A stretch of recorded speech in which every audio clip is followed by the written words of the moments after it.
we've been discussing where the Lions are in the timeline of the Campbell Holmes era, and really whether or not this is just the beginning of what could be an unprecedented stretch of Lions football.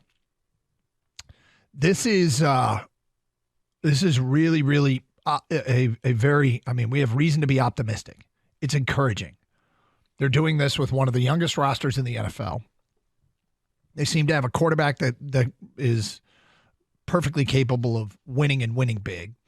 They've got, they don't have a lot of cumbersome contracts, but they got some guys that they're going to have to sign. But most importantly, they've got a GM that continues to populate the roster with young, inexpensive players, which allows you the luxury of bringing back your stars, your Goffs, your Sewells, your Amon-Ra's, and you can still field a competent team because you're finding guys like Kirby Joseph in the draft.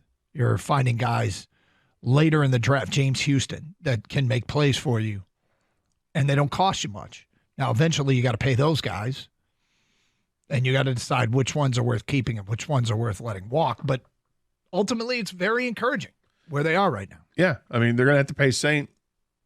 He's getting into year 4, last year of his deal. So I think it's safe to say that he deserves to be paid, and that's going to be a big price. Wide receiver, young as he is, that's going to cost a ton of money. But one of the best parts about this is one of the most, I mean, look, as we talk about impediments, I think the biggest impediment might be that we might be entering to an era where the NFC North is the toughest division in the NFC, given that the Bears and the Packers actually have younger rosters. The Packers are already doing it, and the Bears have potential to do it. Now, they could go screw it up, which, isn't a stretch that the Bears will screw it up. The key to this whole thing being sustainable, as simple as it is, it's Jared Goff. Mm-hmm. He continues to play the way he's playing. You will always have a chance. Now, the question is, why is Jared Goff playing so well, right? Is it Ben Johnson? Is it a running game? Is it an offensive line? I'm sure it's a mixture of all that stuff.